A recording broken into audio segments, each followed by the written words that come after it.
Hello everyone, welcome again. Thank you so much watching my video. इस video के माध्यम से आज हम बात करेंगे कि नॉर्मल वेजाइनल डिलीवरी 100% श्योरिटी के साथ हम कब समझेंगे कि नॉर्मल डिलीवरी अब होगी। जनरली हम लोग सभी जानते हैं कि बच्चे का पोजीशन सही है तो नॉर्मल डिलीवरी होगा, यानी कि बच्चे का सिर नीचे है और पैर ऊपर की तरफ है तो नॉर्मल डिलीवरी हो सकती है। इसे सेफेलिक पोजीशन हम लोग बोलते हैं और ये नॉर्मल है। अगर आपका पहला बच्चा है और बच्चा सीधा है तो नॉर्मल डिलीवरी होने की चांसेस बढ़ जाती है। नॉर्मल डिलीवरी होने के लिए ये P3 का जो फार्मूला है इस पे थोड़ा सा ध्यान से गौर करिएगा। ये जब आपकी डिलीवरी की टाइम होती है तो उस टाइम ये P3 फार्मूला जरूर अप्लाई होनी चाहिए। तो चलिए हम इस P3 के बारे में बात करते हैं। P3 यानी कि पावर, पैसेंजर और पैसेज। पावर, पैसेंजर और पैसेज ये P3 फार्मूला है। इसमें अगर आप फिट बैठते हैं तो आपकी नॉर्मल डिलीवरी 100% श्योर होगी। इस P3 में सबसे पहले हम पावर को समझते हैं। पावर यानी कि बच्चेदानी में दर्द आना, इसे यूट्रस में कॉन्ट्रैक्शन होना भी समझ सकते हैं। आपकी जब ट्रू लेबर पेन होती है तो आपके डॉक्टर थोड़ा सा मेडिसिन सपोर्ट करते हैं और आपकी नॉर्मल डिलीवरी आसानी से हो जाती है। कई बार आपको कंफ्यूजन भी होती है कि आप पेन में होते हैं और आपके डॉक्टर जब भी मेडिसिन देते हैं तो पेन को कम करने के लिए, बट ऐसा नहीं है। पेन को कम करने के लिए नहीं दिया जाता है, आपका वो फॉल्स लेबर पेन होता है जिसको कम किया जाता है। अगर आपकी नेचुरल ट्रू लेबर पेन होगी तो वो खुद ब खुद दर्द आपकी बढ़ेगी और मेडिसिनल सपोर्ट की वजह से आपकी डिलीवरी भी बहुत बड़ा ही आसानी से हो जाएगी।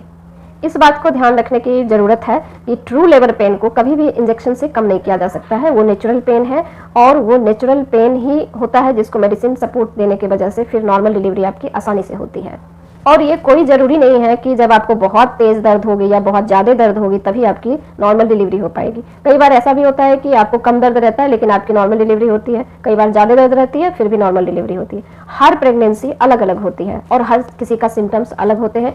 अब हम P3 में पैसेंजर के बारे में बात करेंगे। पैसेंजर यानी कि बच्चा का पोजीशन सीधा होना चाहिए, यानी कि फ्लेक्शन पोजीशन में होना चाहिए। बच्चे की टुड्डी यानी कि बच्चे की टुड्डी नीचे की ओर होनी चाहिए। हाथ बच्चे का प्रोलैप्स नहीं होना चाहिए, कॉर्ड प्रोलैप्स नहीं होनी चाहिए और बच्चे का इस फ्लेक्शन पोजीशन में होना बहुत ज़रूरी है, तभी आप सेफली नॉर्मल डिलीवरी कर पाएंगे। इस P3 में जितना ज़रूरत पावर, पैसेंजर की है उतनी ही ज़रूरत पैसेज की होती है। यानी कि यूट्रस से भेजाने तक का जो कैनाल होता है, जो रास्ता होता है, उसमें ध्यान रखना है कि बच्चेदानी का मुंह खुला है कि नहीं खुला है, मुंह कितना खुला है, ये ध्यान रखने की बहुत ज़रूरत है। ज़्यादा बार डिलीवरी होने की वजह से या कोई ऑपरेशन होने की वजह से आपकी बच्चेदानी का जो सर्विक्स है यानी कि बच्चेदानी का जो मुंह है वो काफ़ी फाइब्रोज्ड हो जाता है और फाइब्रोज्ड होने के बाद उसकी जो इलास्टिसिटी होती है वो रिलैक्स नहीं कर पाती है, जिसकी वजह से नॉर्मल डिलीवरी होने में थोड़ी समस्याएं होती कि जब बच्चेदानी की सर्विक्स में इलास्टिसिटी नहीं होगी, फाइब्रोसिस नहीं होगी और वो काफ़ी रिलैक्स रहेंगे, तब भी हम श्योर हो सकते हैं कि नॉर्मल डिलीवरी हो सकती है। वेजाइनल कैनाल में जो प्यूबिक सिम्फाइसिस बोन होते हैं, अगर उसकी पोजीशन सही है, वो उसकी जो रास्ते हैं वो छोटा नहीं है, तो भी नॉर्मल डिलीवरी 100% श्योरिटी के साथ हम लोग समझ सकते हैं कि होने वाली है। लेकिन ध्यान रखने वाली है कि ये P3 के बारे में जो हमने बात करा है, इस P3 में यानी कि पावर, पैसेंजर और पैसेज, ये तीनों चीज़ बड़ा ही सटीक होना चाहिए, तब भी जाके हम लोग 100% श्योर होंगे कि नॉर्मल डिलीवरी आसानी से हो सकती है। हमने जो ये P3 फार्मूला के बारे में आपको बताया, अगर ये तीनों सही है तो नॉर्मल डिलीवरी 100% श्योरिटी के साथ कहा जा सकता है कि होगी।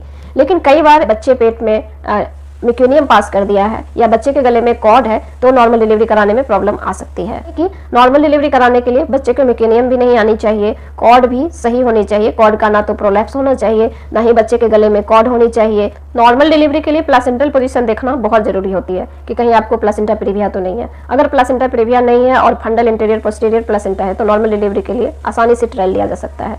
लेकिन इसके अलावा भी नॉर्मल डिलीवरी के लिए और सारी चीज़ें हैं जिसको देखना बहुत ज़रूरी है।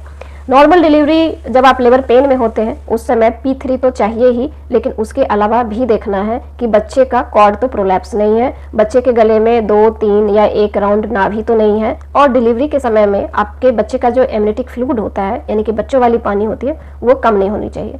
बच्चे का वजन का देखना बहुत ज़रूरी है। अगर 2.5 से 3 किलो के आसपास आपके बच्चे का वजन है तो नॉर्मल डिलीवरी आप आसानी से करा सकते हैं। और आपको पेल्विक एरिया की भी ध्यान रखना बहुत ज़रूरी है।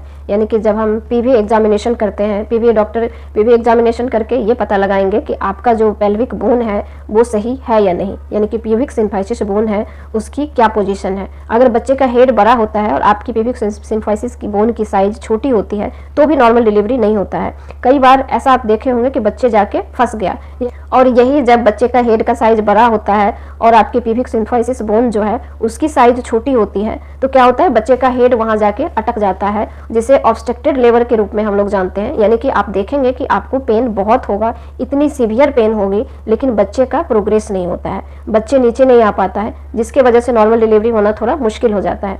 तो बच्चे की नॉर्मल डिलीवरी होने के लिए उस बोन की भी साइज सही होना बहुत जरूरी है। तो आज हमने सीखा कि नॉर्मल डिलीवरी 100% श्योरिटी के साथ कब होगी। तो अब आप समझ गए होंगे कि अगर इतनी सारी क्राइटेरिया फुलफिल हो रही है तो नॉर्मल डिलीवरी 100% श्योरिटी के साथ होती है। और डॉक्टर थोड़ा सा आपके साथ मेडिकेशन सपोर्ट देते हैं, आपको मेडिकेशन सपोर्ट देने की वजह से नॉर्मल डिलीवरी आसानी से होती है। और मैं आशा करती हूँ कि इस वीडियो के माध्यम से आप समझ पाए होंगे कि नॉर्मल डिलीवरी कब होगी।